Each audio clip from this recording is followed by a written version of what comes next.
예, 오늘 저에게 주신 하나님의 말씀은 마태복음 25장 1절에서 46절입니다. 좀 길긴 한데요.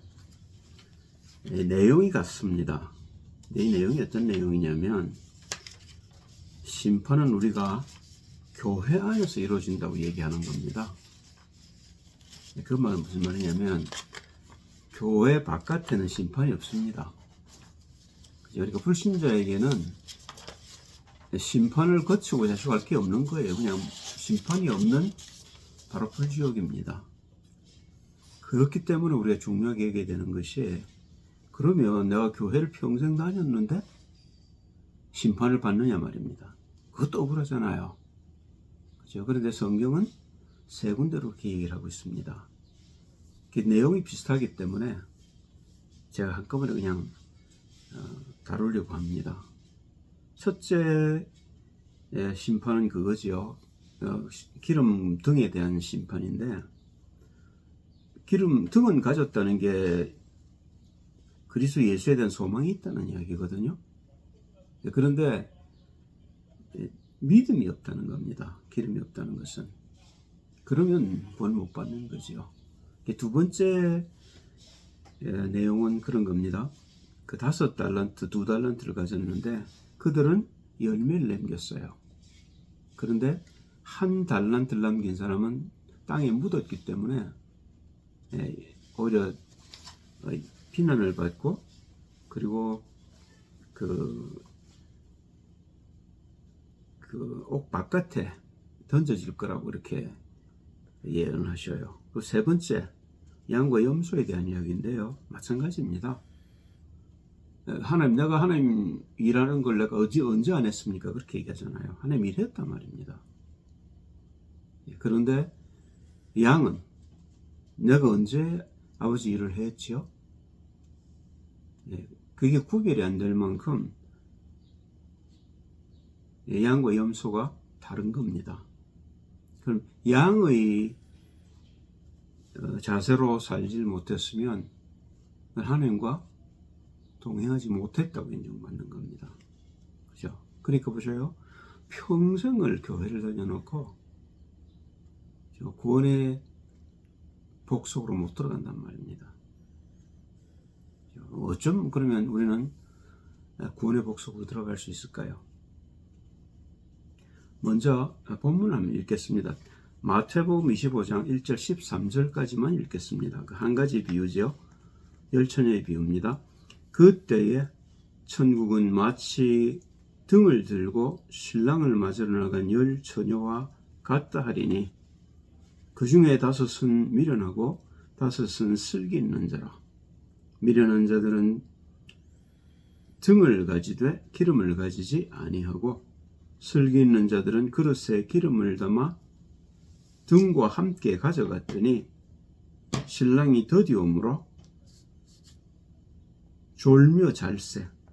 밤중에 소리가 나되 보라 신랑이로다, 맞으러 나오라 하매 이에 그 처녀들이 다 일어나 등을 준비할세. 미련한 자들이 슬기 있는 자들에게 이르되 우리 등불이 꺼져가니 너희 기름을 좀 나누어 달라 하거늘, 슬기 있는 자들이 대답하여 가로되 우리와 너희의 쓰기에 부족할까 하노니 차라리 파는 자들에게 가서 너희 쓸 것을 사라 하니, 저희가 사러 간 동안에 신랑이 오므로 예비하였던 자들은 함께 혼인잔치에 들어가고 문은 닫힌지라. 그 후에 남은 처녀들이 와서 가로되 주여 주여 우리에게 열어주소서. 대답하여 가로되 진실로 너희에게 이르노니 내가 너희를 알지 못하노라 하였느니라. 그런즉 깨어 있으라. 너희는 그날과 그 시를 알지 못하느니라. 기가 막힌 얘기를 하고 있죠. 어떻게 우리가 그 시간과 때를 알면 그러면 열심히 노력해서 들어가겠습니까? 아니잖아요. 그죠? 좀 이따 보겠습니다만은 하나님은 모든 사람이 구원에 이르기를 원하셔요. 그 말은요, 적어도 복음을 들어야 된단 말입니다. 복음을 안 들은 자는 들을 기회가 전혀 없죠. 이건 막바로 지옥입니다.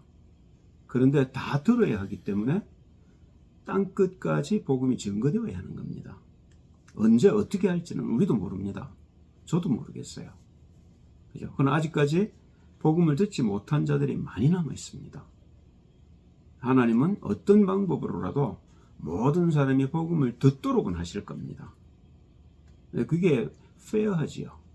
안 듣고 지옥을 가는 사람들은 억울해서 안 되지 않습니까? 그래서 끝까지 견디는 자가 복이 있다고 얘기를 하시고, 모든 민족에게 복음이 증거된 후에 그제야 끝이 있다고 예수님 말씀하시는 겁니다.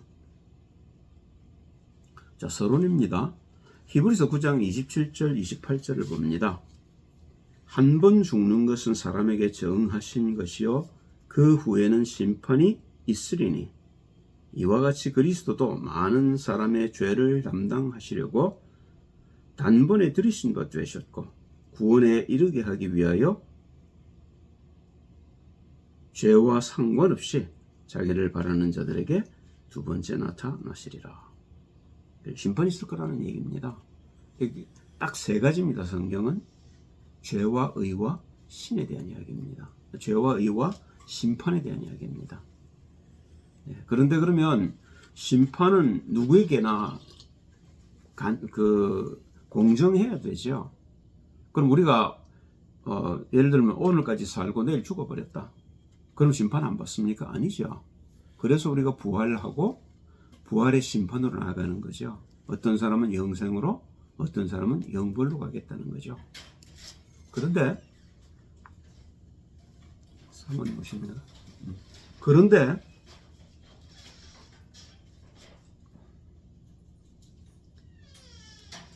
그러면 모든 사람에게 복음을 듣고 그리고 모든 사람이 심판받기 위해서는 우린 죽은 자들이 전부 베드로도 일어날 것이고 바울도 일어날 것이고, 그렇죠? 그동안에 죽었던 모든 사람들이 일어나서 심판을 받는 게 맞지 않습니까? 그죠? 그런데 우리는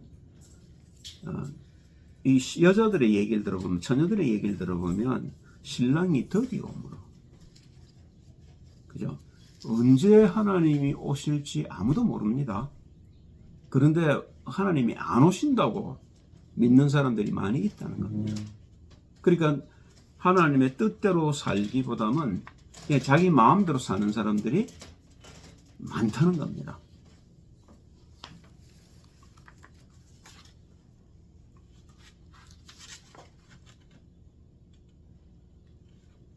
그래서 계시록 19장 9절을 보면 복음을 들은 사람들이 복이 있다고 얘기를 하셔요.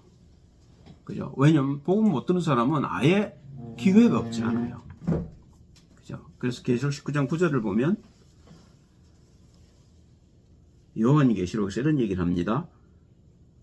천사가 내게 말하기를 기록하라. 어린 양의 혼인잔치에 청함을 입은 자들이 복이 있도다고. 또 내게 말하되 이것은 하나님의 참되신 말씀이라 하기로. 그죠? 계시록 1장 3절에도 복 있는 사람에 대해서 얘기를 합니다. 요한계시록에 이 예언의 말씀을 읽는 자와 듣는 자들과 그 가운데 기록한 것을 지키는 자들이 복이 있나니. 많이 듣습니다. 그죠? 그런데 지키는 자들이 적지 않습니다. 그래서 마태복음 12장 14절을 보시면 정함을 받은 자는 많되 택함을 입은 자는 적다, 이렇게 얘기를 하셔요. 그죠? 그러면 우리가 다 복음을 들었는데 왜 복음을 듣고서도 구원을 못 받느냐 말입니다. 그죠? 그리고 그 수가 적다는 것을 성경 여러 곳에서 얘기를 합니다. 그리고 간단한 예로 유월절언약의 피를 바르고 200만 명의 이스라엘 백성들이 광야로 나왔습니다마는 실제로 가나안까지 간 이스라엘 백성은 많지 않다는 말입니다. 40년 동안 말씀을 듣고도 구름기둥 불기둥으로 하나님이 인도하는 걸 보면서도 왜 이럴까요? 그죠? 그 문제를 우리가 답을 내야 합니다. 아니면 평생을 신앙생활을 했는데 구원을 못 받는다는 이런 어처구니 없는 일을 당할 수 있다는 겁니다.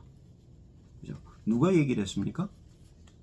우리를 구원하러 오신 예수 그리스도께서요. 그죠? 예수님이 하신 말씀이란 말입니다.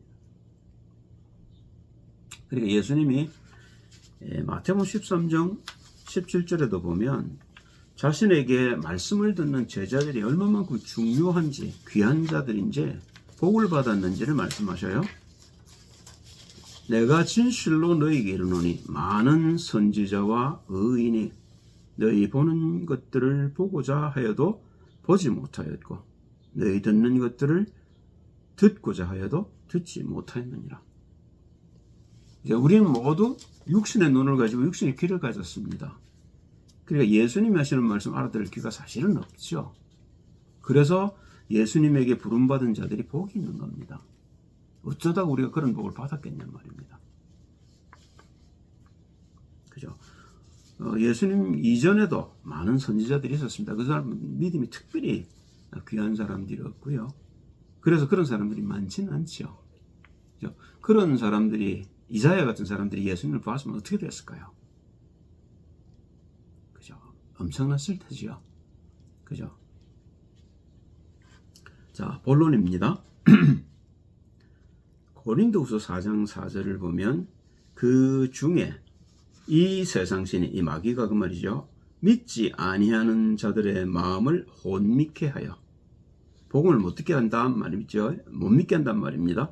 그리스도의 영광의 복음의 광채가 비치지 못하게 하미니 그리스도는 하나님의 형상이니라. 그죠? 하나님이 어떤 분인지를 모르게 속이는 존재가 우리 가운데 있다는 겁니다. 하나님이 그리스도 예수를 하나님의 형상으로 보내신 목적은요. 본래 우리가 그렇게 창조되었다는 겁니다. 그런데 우리가 하나님의 형상을 놓쳤다는 겁니다. 창세기 1장 26절 28절을 보죠. 하나님이 가라사대 우리의 형상을 따라 우리의 모양대로 우리가 사람을 만들고 그로 바다의 고기와 공중의 새와 육축과 온 땅과 땅에 기는 모든 것을 다스리게 하자 하시고 하나님이 자기 형상 곧 하나님의 형상대로 사람을 창조하시되 남자와 여자를 창조하시고 하나님이 그들에게 복을 주시며 그들에게 이르시되 생육하고 번성하여 땅에 충만하라. 땅을 정복하라. 바다의 고기와 공중의 새와 땅에 움직이는 모든 생물을 다스리라 하시니라. 그리고 주신 게 뭐냐면 언약이죠. 선악을 알게 하는 나무의 실과는 먹지 말라. 먹는 날에 내가 정령 죽으리랍니다. 그러니까 우리는 이 언약 속에 살도록 만들어졌는데 그 언약을 속이는 존재에게 속아서 언약을 떠나게 됩니다. 그걸 죽음이라는 거죠. 그래서 언약을 우리가 생명이라는 겁니다. 이 죽어버린 우리를 다시 살리려고 언약이 육신을 가지고 이 땅에 오신 겁니다. 말씀이 육신이 되어 우리 가운데 거하심 우리가 그 영광을 보니 하나님의 독생자의 영광이요 은혜와 진리가 충만한 겁니다. 그렇게 오셔서 어떻게 오시려고요?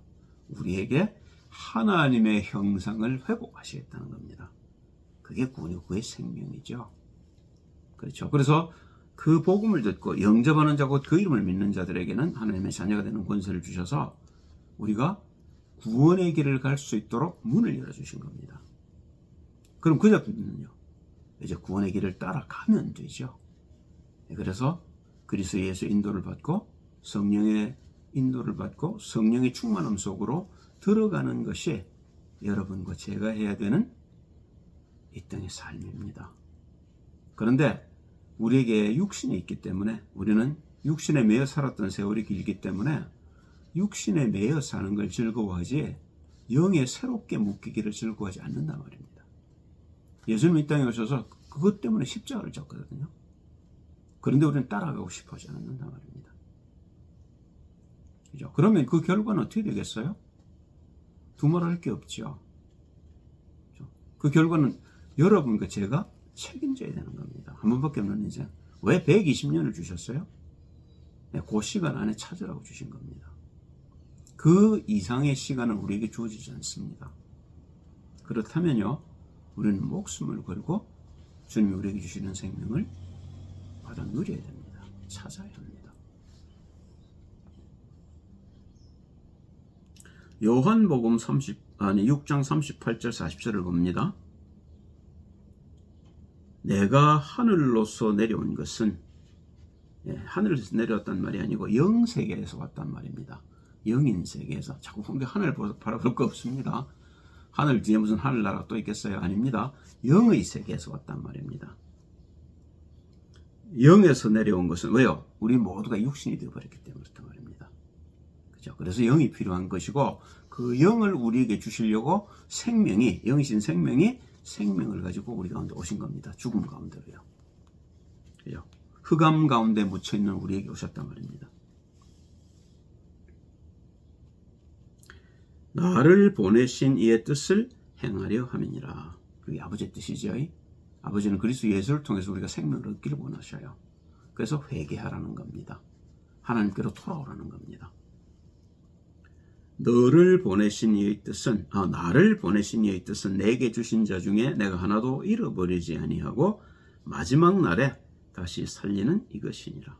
내 아버지의 뜻은 아들을 보고 믿는 자마다 영생을 얻는 이것이니 마지막 날에 내가 이를 다시 살리리라 하시니라. 하나님이 본래 그렇게 창조하셨기 때문에 마귀를 만들어서 마귀를 시험케 해서 인간을 망하게 했습니다마는 하나님의 뜻은 변하지 않는다는 겁니다. 이게 우리가 믿는 자들이 바라보고 가는 하나님의 사랑입니다.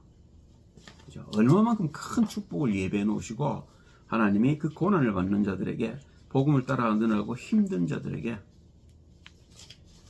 예배해 놨는지 모른단 말입니다. 그죠? 대부분의 경우에 사람들이 하나님이 우리에게 주실 상복에 대해서, 상급에 대해서 기대하지 않는 것 같아요. 뭐 그런 갭이답니다. 아닐 겁니다. 어부 베드로가 복음을 듣고 성령의 충만함을 받고 안전뱅이를 일으킵니다. 나중에는 죽은 자도 일으키죠. 그렇지 않습니까? 어떻게 우리 같은 인간이 그런 하나님의 축복 속으로 들어갈 수 있겠느냐 말입니다. 만약에 베드로나 바울처럼 성령의 충만함을 입은 종들이 없었다면 우리는 아마 믿음 속으로 들어가기가 어려울 겁니다. 그런데 하나님이 우리에게 증거를 주신 것은 우리에게도 그런 일이 있을 수 있기 때문이지요. 그렇다면 우리가 한 번 사는 인생을 그냥 아무렇게나 살 수는 없을 겁니다.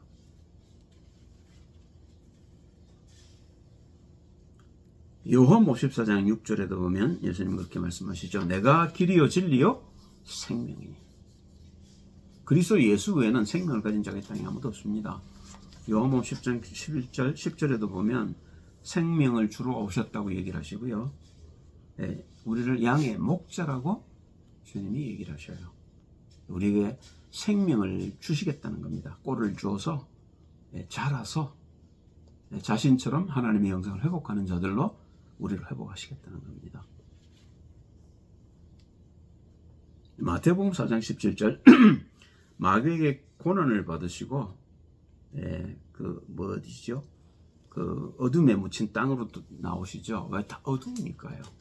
빛을 가지고 사람들을 빛으로 세우려고 빛 가운데로 오셔서 하시는 말씀이 뭡니까? 회개하라. 그 말은요, 본래 너희가 만들어진 형상으로 회복하라는 겁니다. 하나님의 형상이란 말입니다. 그런데 그 하나님의 형상을 놓쳤기 때문에 하나님이 하나님의 형상을 가지고 육신을 가지고 이 땅에 오셨단 말입니다. 뭐라고요? 회개하라고요. 하나님의 형상을 회복하라고요. 그러고 하시는 말씀이 뭡니까? 나를 따라오너라. 내가 너로 사람을 낚는 어부가 되게 하리라. 주님은 십자가를 지고 죽으셔야 되기 때문에 제자를 키우신 겁니다. 그래서 제자를 통해서 하나님의 형상을 회복하게 하고, 그게 맞잖아요. 하나님의 형상을 회복 못하면 예수님 이 땅에 오셔서 한 일이 헛거지요. 하나님의 형상을 회복하게 하시고 그들을 통해서 그들을 만난 자들이 하나님의 형상을 회복하게 하도록 하신 것이 하나님의 계획이란 말입니다. 그죠? 그러니까 당연한 거죠. 그런데 그럼 베드로가 금방 하나님의 뜻을 알아듣고 하나님의 형상을 회복하고 생명을 살렸습니까? 그렇지는 않습니다. 그 시간이 좀 걸렸단 말입니다. 예수님이 하나님이 육신을 가지고 이 땅에 오신 분이심에도 불구하고 제자들을 세우는 데 시간이 좀 걸렸단 말입니다. 그런데 사람들은 너무 쉽게도 예수를 그리스도로 영접하면 구원받았다고 생각합니다. 맞습니다. 구원은 받았습니다만은 구원을 우리가 이루어가야 합니다. 예수님도 3년 반이 걸리셨단 말입니다. 그런데 예수님을 본 적도 없는 우리가 말씀만 가지고 어떻게 그렇게 쉽게 구원을 얻을 수 있겠습니까? 그렇지 않을 겁니다. 그리고 성경이 그 얘기를 계속하고 있습니다. 그죠? 그러면 우리가 만약에 구원을 얻지 않아도 됩니까? 되는 거라면 예수님 이 땅에 잘 못 오신 거죠. 그죠?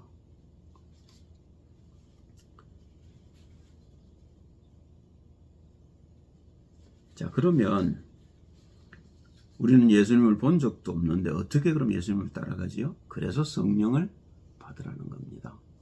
그죠? 그래서 성령의 인도를 받으라는 거죠. 그러면 성령은 우리를 어떻게 인도하시느냐 하면 진리 가운데로 인도하셔요. 말씀 속으로. 그래서 우리가 말씀을 알면 그 말씀이 우리를 자유케 하는 날이 옵니다. 그 말은요, 말씀이 우리를 자유케 하기까지는 우리가 어디에 매인되가 있단 말입니다. 그죠? 그럼 매인되어 계속 살면 그리스도 예수는 죽으셔서 우리에게 성령을 주셨음에도 불구하고 우리가 해야 할 일들은 못하는 거죠. 그죠? 그런데 대부분의 경우 우리가 교회는 다니지만 말씀을 순종하는 것은 즐거이 하질 않습니다. 그건 우리가 고쳐야 될 부분인 거죠.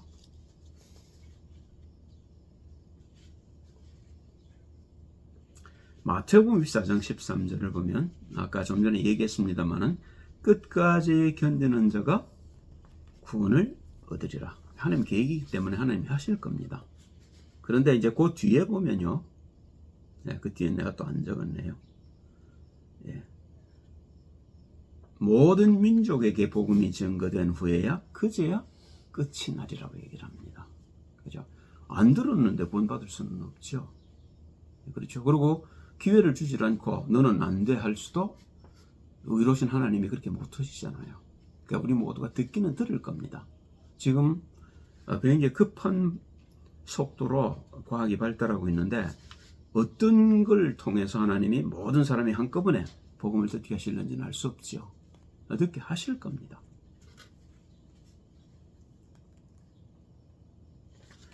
끝까지 견디는 자. 그리고 이제 예수님이 직접 이제 보여주셨는데요.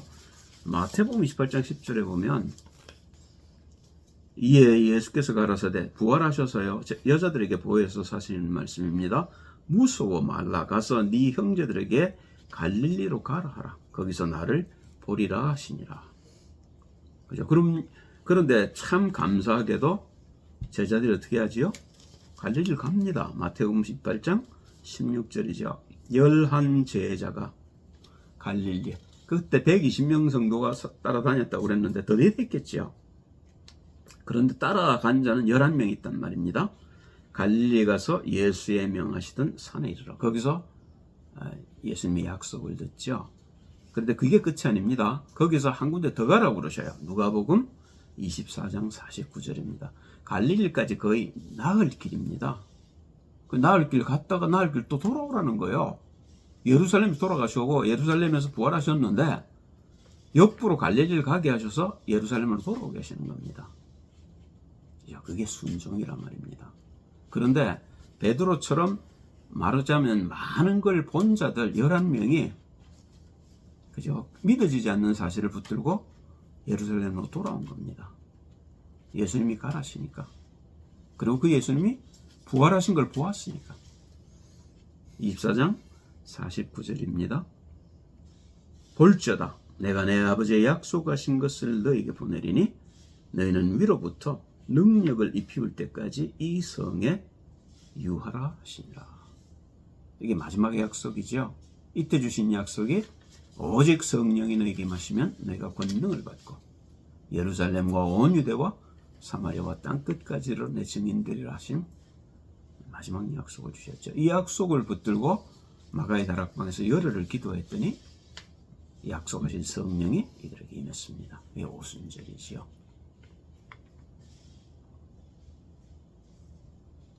자, 그러면 베드로가 3년 반을 쫓아다니면서 예수님이 십자가에 달릴 거라는 얘기를 하시는데, 주님 그리하지 마옵소서도 그랬을 뿐 아니라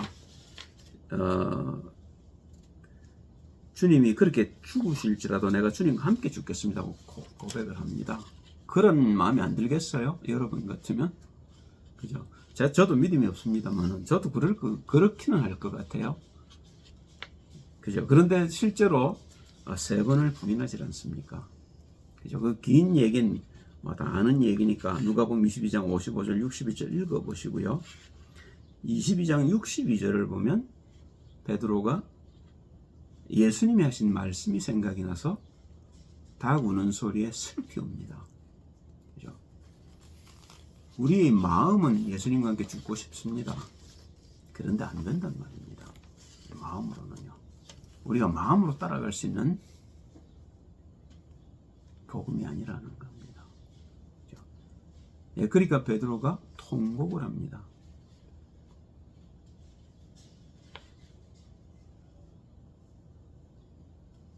자, 그리고 나서 예루살렘으로 돌아와서 사도행전 1장 8절에 약속을 주죠. 오직 성령이 너에게 임하시면 너희가 권능을 받고 예루살렘과 온 유대와 사마리아와 땅 끝까지 이르러 내 증인 되리라. 왜요? 모든 사람은 구원받아야 하기 때문에 그렇죠. 모든 사람의 구원을 위해서 예수님이 십자가를 지시고 우리에게 구원받는 길을 일러주신 겁니다. 그랬더니 사도행전 2장 36절 39절이지요. 드디어 베드로에게 확신이 생겼습니다. 베드로에게 믿음이 없었는데요. 이제 베드로가 성령의 체험을 하게 되고 성령 체험한 이 얘기를 사도행전 2장 36절 39절에 합니다. 그런즉 이스라엘 온 집이 정녕 알지니 너희가 십자가에 못 박은 예수를 하나님이 주와 그리스도가 되게 하셨느니라 하니라.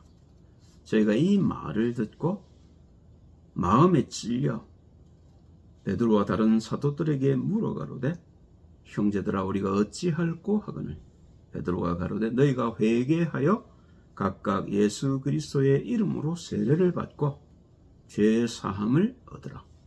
그리하면 성령을 선물로 받으리니 이 약속은 너희와 너희 자녀와 모든 먼데 사람 곧 주 우리 하나님이 얼마든지 부르시는 자들에게 하신 것이라 하고. 그러면 베드로가 받았던 성령의 충만을 여러분과 제가 받을 수 있습니까?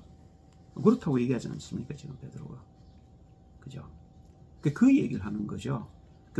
베드로에게 알게 하신 성령 충만 받는 방법을 베드로의 입을 통해서 하나님은 지금 우리에게 하고 계신 겁니다. 그렇다면요, 우리가 이 약속을 쥐고 성령 충만의 기도 속으로만 들어가면 되겠죠.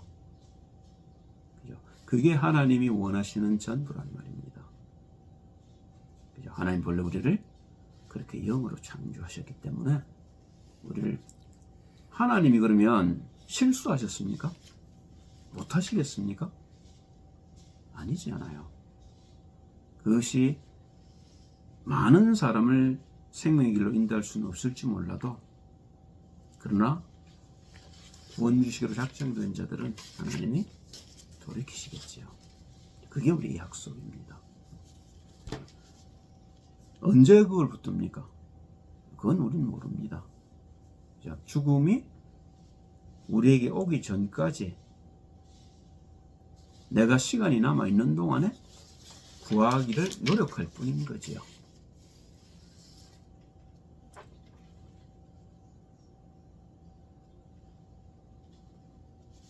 자, 그런 베드로가 이제 변화가 일어났습니다. 사도행전 4장 13절 20절이죠. 그죠? 여종 앞에서 벌벌 떨던 베드로입니다. 근데 지금 대제사장, 자기를 죽일 수 있는 권세를 가진 자 앞에서 베드로가 안전뱅이를 일으키고 네가 무슨 권세로 안전뱅이를 일으켰느냐고 묻는 바리새인들, 사두개인들, 서기관들에게 하는 변명입니다. 저희가 베드로와 요한이 기탄 없이 말함을 보고 그 본래 학문 없는 범인으로 알았다가 이상히 여기며 또 그 전에 예수와 함께 있던 줄로 알고 또 병 나은 사람이 그들과 함께 있는 것을 보고 힐난할 말이 없는지라 명하여 공회에서 나가라고 서로 의논하여 가로되 이 사람들을 어떻게 할꼬 저희로 인하여 유명한 표적 나타난 것이 예루살렘에 사는 모든 사람에게 알려졌으니 우리도 부인할 수 없는지라 이것이 민간에게 더 퍼지지 못하게 저희를 위협하여 이후에는 이 이름으로 아무 사람에게도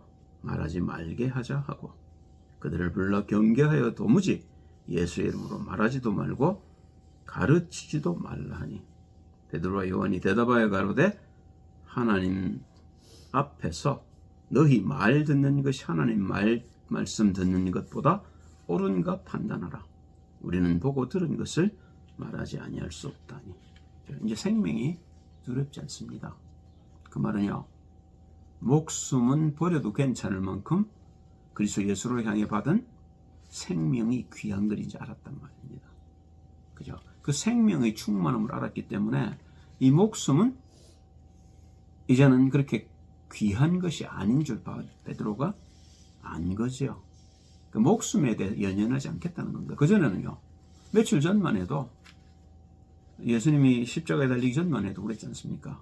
목숨 때문에 벌벌 떨었는데 이제는요, 목숨은 버려버리고 생명을 붙들었다는 말입니다. 여러분과 제가 붙들어야 될 것도 이겁니다. 무언가 확실한 것, 그걸 붙들지 않았는데 우리가 목숨이 두렵지 않을까요? 아닐 겁니다. 그죠? 그렇다면 우리는 성령으로 충만함을 받아야 합니다. 그러면 우리가 목숨도 버릴 수 있게 되겠죠.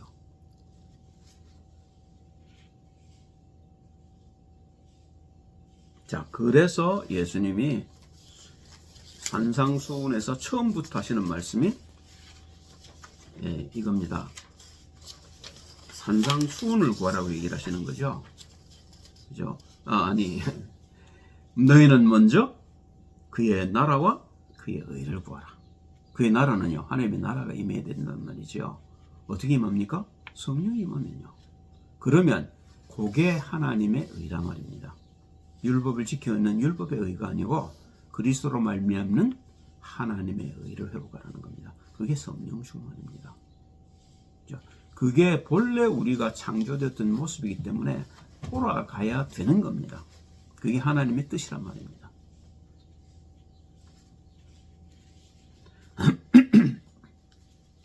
그럼 어떻게 돌아가죠? 마태복음 7장 7절에서 11절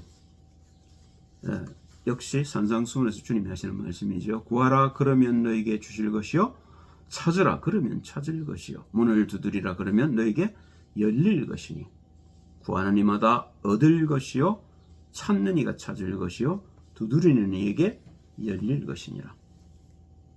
너희 중에 누가 아들이 떡을 달라 하면 돌을 주며 생선을 달라 하면 뱀을 줄 사람이 있겠느냐. 너희가 악한 자라도 좋은 것으로 자식에게 줄 알거든. 하물며 하늘에 계신 너희 아버지께서 구하는 자에게 좋은 것으로 주시지 않겠느냐.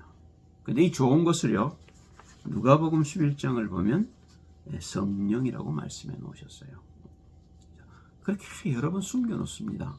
왜 그렇게 숨겨 놓으실까요? 찾으라고 그랬겠죠. 누가복음 11장 9절 13절입니다.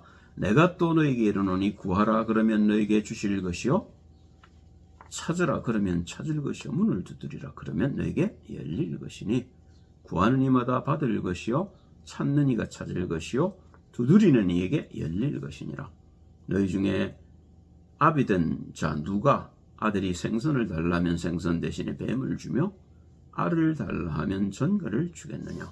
너희가 악할지라도 좋은 것을 자식에게 줄 알거든. 하물며 너희 천부께서 구하는 자에게 성령을 주시지 않겠느냐 하시니라. 우리가 안 구해서 못 받는다는 겁니다. 그렇죠? 독자를 아끼지 아니하시고 하나님이 독생자를 십자가에 주셨어요. 그러시면서 하시는 말씀이 뭡니까? 로마서 8장 32절에 하나님이 무엇을 너희에게 아끼겠느냐. 그런데 우리가 안 구한다는 말입니다. 그 말은요, 우리는 성령 없이 이 땅에 왔고 우리가 성령을 받아야 된다는 사실을 몰랐기 때문에 그런 거죠. 그럼 예수님이 오신 것은요, 너희가 그런 존재고 그렇기 때문에 너희는 성령을 받아야 된다고 얘기하시는 겁니다. 그래서 부활하셔서 40일 동안 하나님 나라에 대해서 얘기를 하시면서 하나님 마지막으로 부탁하신 것이요, 사도행전 1장 8절입니다. 오직 성령이 너희에게 임하시면 너희가 권능을 받고 예루살렘과 온 유대와 사마리아와 땅 끝까지 이르러 내 증인이 되리라 하시니라. 그렇죠. 이게 우리가 목을 걸고, 그렇죠, 생명을 다해서 마음을 다하고 뜻을 다하고 목숨을 다해 구해야 할 것입니다. 그렇죠? 그걸 구하면 다행이거니와 구하지 못하면 거기까지인 거죠. 그래서 제가 오늘 아침에 그 중도를 잠깐 생각해 봤어요. 그러니까 목숨을 걸고 장가도 가지 않고 수십 년을 선을 구하고 답을 구하는 사람들이 답이 없잖아요. 복음을 못 듣는데요. 복음을 듣는 유일한 길을 놓쳐버린 중들이 무엇을 해도 생명을 얻을 수 없는 그 저주 가운데 빠져서 평생을 저주 가운데 살다 죽는단 말입니다. 근데 저는요, 제가 한 게 아무것도 없는데도 불구하고 하나님의 은혜로 부르심을 받고 이 생명 얻는 길에 들어섰고, 그리고 이게 귀한 줄 알기 때문에 저는 이 길을 제가 숨을 거둘 때까지 가기로 작정했습니다. 잘 안 됩니다. 그래도 내 속에 아직 남아있는 죄가 나를 끌어당기고 그 길을 들어가지 못하고 속이는 걸 제가 봅니다. 보여요. 그래도 다른 길이 없지 않습니까? 그래서 그 길을 가기로 저는 작정했습니다. 나머지는 이제 하나님의 은혜겠지요. 기도합니다. 할렐루야. 주님, 찬양을 드립니다. 얼마나 복된 소식입니까? 들었음에도 불구하고 우리가 순종하지 못하고 은혜를 놓치지 않게 하나님이 간섭해 주옵소서. 하나님이 지금까지 인도하신 대로 우리를 성령 안에서 충만하도록 진리 가운데 인도하셔서 진리를 알게 도우시고 죄에서 자유할 수 있도록 끌어주옵소서. 놀라신 주님을 찬양합니다. 주 예수 그리스도의 이름으로 기도합니다. 아멘.